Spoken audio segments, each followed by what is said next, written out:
이처럼 빙샹은 연기가 아닙니다. 자연스러운 태도입니다. 안녕하세요. 마인드 디톡스의 묻지마 캔디입니다. 오늘의 방송 제목은 바람핀 남편과 진정한 회복을 한 비법, 빙샹 달인의 조언입니다. 제목에 빙샹이 붙어서 좀 그렇긴 한데요. 구독, 좋아요 눌러주세요.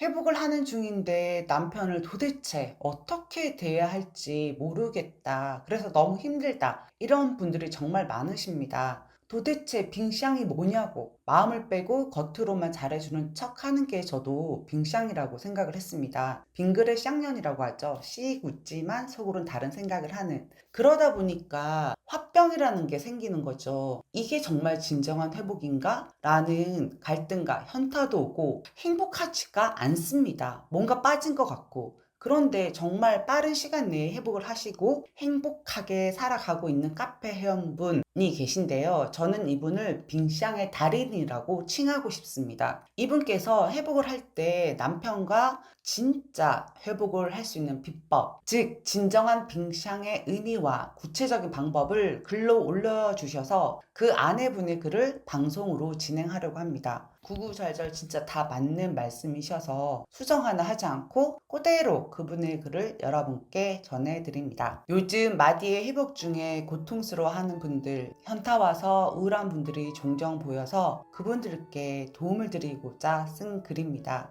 그분들께 위로와 애정과 응원을 전합니다. 외도 후 가정 회복을 하며 살아가는 우리에겐 빙샹 마인드가 필요합니다. 바람핀 배우자와 회복하고 살면서 과연 누가 유책에게 진심 어린 애정으로 100% 진정성 있게 대할 수가 있을까요? 저는 순정녀도 아니고 대인배도 아닌지라 빙샹 없이 회복이 힘든 사람입니다. 혹자는 이혼보다는 더 어렵다는 그 씨발 회복, 그리고 씨발 회복 중 어떻게 하는지 애매하죠. 저도 잘 모르지만 제 나름 정해둔 원칙대로 빙샹을 하니 유책과 트러블도 없고 저는 현재 만족스럽게 지내고 있습니다. 그럼 저는 빙샹 어떻게 하는지, 빙샹에 관한 제 관점과 접근법을 공유해 보겠습니다. 빙샹은 빙그레 쌍년의 준말이며 크게 두 가지 뜻이 있죠. 첫 번째, 생글생글 웃으면서 할 말은 다 하는 사람. 두 번째, 앞에선 빙그레 웃으며 착한 척하고 뒤에선 욕하고 앞과 뒤가 다른 사람. 보통 사회생활 인간관계에서 내게 스트레스를 주는 사람에게 빙샹을 시전하죠. 그래서 저는 유책을 직장 동료나 직장 상사로 생각하고 애정보다는 협력 관계 파트너라는 전제하에 빙샹을 생활합니다. 유책에게 늘 웃는 얼굴로 얘기하고 유책이 하는 어지간한 요구나 부탁은 예스 합니다. 어지간하지 않으면 버럭하거나 짜증내지 않고 조곤조곤 그렇게 거절을 하면 유책은 조금 실망은 해도 저한테 기분 나빠하거나 서운해하진 않더군요. 유책에게 yes 하는 대신 그에 따른 보상도 제 실속도 꼭 챙깁니다. 내 스스로 나를 더 잘 보살피고 위해주고 어떤 건 유책에게 부탁하고 요구합니다. 대부분의 유책이 자신의 쓸모와 능력을 뽐내고 싶어 하죠. 유책에게 잘 먹히는 부분을 캐치를 해서 유책에게 부탁을 하면 됩니다. 유책이 으스대며 내 요구를 수행하도록 유책을 부려먹는 거죠. 그럴 때마다 유책에게 감사와 애정을 듬뿍 표현합니다. 인정 욕구를 채워주면 유책은 뿌듯해하면서 자꾸 해주고 싶어 합니다. 이때 유책이 잘할 수 있고 하고 싶어하는 부분을 정확히 파악해야 합니다. 누군가는 배우자에게 선물을 사주고 돈 쓰는 게 적성에 맞을 거고, 누군가는 집안일을 거들며 자신이 멋지다고 생각할 거고, 누군가는 맛집과 여행에 동행하면서 잘난 체 할 거고, 또 누군가는 배우자와 함께 시간을 보내는 것에 뿌듯한 사람도 있을 거고, 스킨십에 약한 사람 등등 저마다의 포인트가 다르니 그걸 효과적으로 이용하면 됩니다. 사랑의 5가지 언어 기억하시죠? 그걸 참고해도 되겠네요. 그런데 사실 말이 쉽지 생으로 빙샹 하다가는 화병 납니다. 바람핀 배우자에게 내 성질을 죽이고 좋은 얼굴로 다독거리는 거 짜증나죠. 한 번씩 올라오는 외도 고통과 분노의 현타도 오죠. 그래서 저는 빙샹을 잘하기 위한 선행 조건으로 3가지 원칙을 세웠습니다. 이 마인드만 명심하면 빙샹은 저절로 따라옵니다. 첫 번째, 유책에게 기대를 내려놓아라. 기대하는 게 없으면 서운할 것도 속상할 것도 없이 담담한 마음으로 유책을 대할 수 있습니다.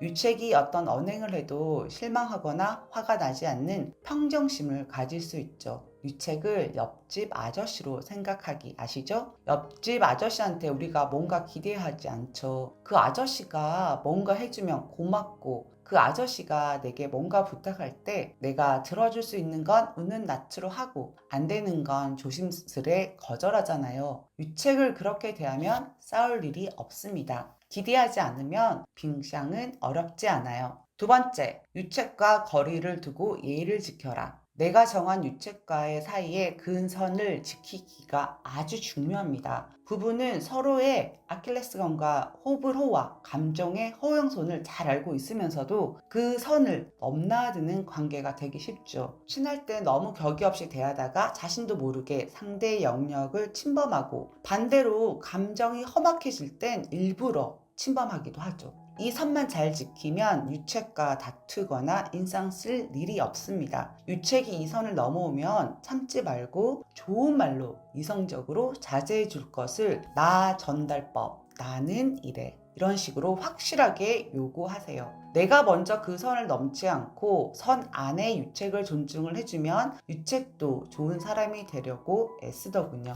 세 번째, 유책을 사랑하지 마라. 나를 사랑하라. 부모는 자식을 조건 없이 사랑하면서도 가끔은 자식에게 서운함도 괘씸함도 생기고 속상할 때가 있죠. 자식에 대한 그 사랑 때문에 고통스러운 마음 다들 아실 거예요. 자식에게도 그럴진데 피 한 방울 안 섞인 유책에겐 더하겠죠? 사랑하면 기대하게 되고 기대하면 실망하게 되고 내게 집중할 수가 없습니다. 유책에 대한 사랑이 마음대로 조절 안 되는 분들은 유책을 사랑하세요. 대신 나를 더 사랑해주세요. 관계의 중심은 나여야 해요. 자신에게 집중하는 분들은 회복이 어렵지만은 않더군요. 유책에겐 사랑이라는 마음은 빼고 내 인생과 내 가정의 협력자로 보는 동지의 정도면 충분합니다. 저는 이 세 가지 전제 조건이 모두 지켜질 때 유책으로부터 정서적 자립이 된 거라고 생각합니다. 그리고 이 세 가지는 크게 give and take 마인드의 범주에도 속한다고 생각합니다. 즉, 정서적 자립과 give and take의 완성형이 바로 빙샹이죠.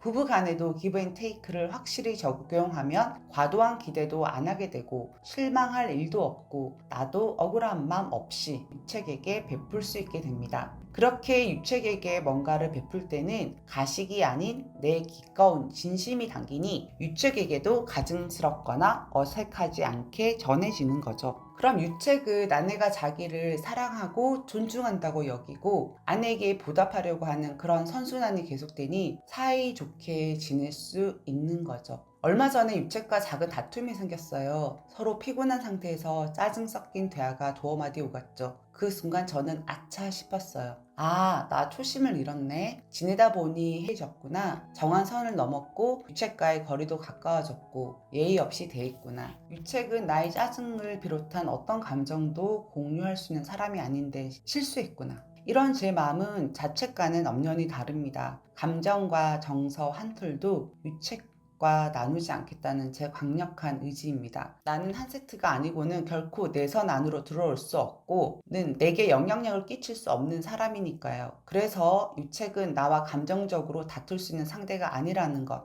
그런 마음을 상기시키니 더 이상 다투지 않고 내가 먼저 손 내밀고 원만히 지낼 수 있게 됐어요. 그렇게 자연스레 빙샹과 회복 완성. 제가 생각하는 정서적 자립은 이런 거고 이런 게 지켜지면 빙샹은 덤으로 따라옵니다. 이처럼 빙샹은 연기가 아닙니다. 자연스러운 태도입니다. 저는 이렇게 유책과 정답게 지내고 있습니다. 매일 저녁 손잡고 산책도 하고 쇼핑도 하고 시장도 맛집도 함께 갑니다. 가족 대소사를 같이 의논하고 협력합니다. 이렇게 빙샹과 씨발 회복이라도 진심으로 즐겁게 지낼 수 있어요. 다만 나 혼자만의 시간엔 오직 내게 집중합니다. 유책과 외도 생각은 끼어들 틈이 없습니다. 내 영혼을 어루만지고 오로지 나만을 위한 것으로 가득 채우면서 나와 유책 사이의 균형을 잡고 있지요. 우리 냉정하게 생각해 봅시다. 회복을 선택한 분들, 누가 등 떠밀어서 억지로 회복 결정한 거 아니잖아요. 모두 본인의 선택이었어요. 계산기 두드려보고 유책이 쓸모가 있는지, 쓸만한지, 데리고 사는 게 유리한지 등등 다 따져보고 선택한 겁니다. 바람핀 놈임에도 불구하고 내가 필요해서 회복하기로 결정한 give and take 마인드였던 겁니다.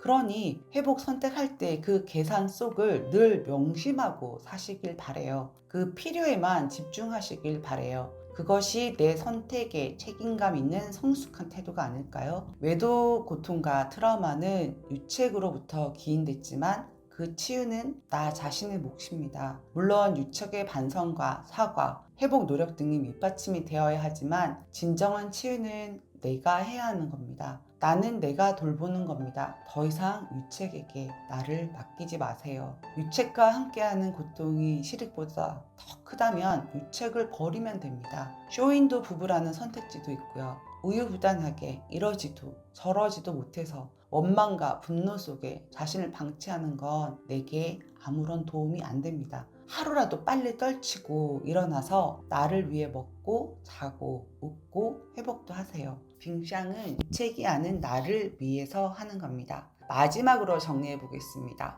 빙샹 이꼴 정서적 자립 더하기 give and take. 빙샹은 회복에 수렴한다. 회복 중에 힘든 분들 잘할 수 있어요. 힘내세요. 좋은 하루 보내세요. I love candy. I love body.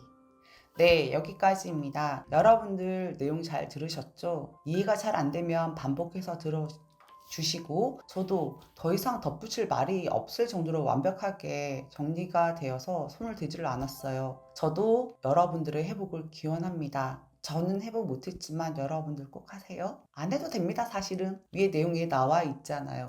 계산기 두드려 보시라고요. 오늘 방송은 여기까지 하도록 하겠습니다. 네이버 카페에서 묻지마 캔디 마인드 디톡스로 검색을 해주세요.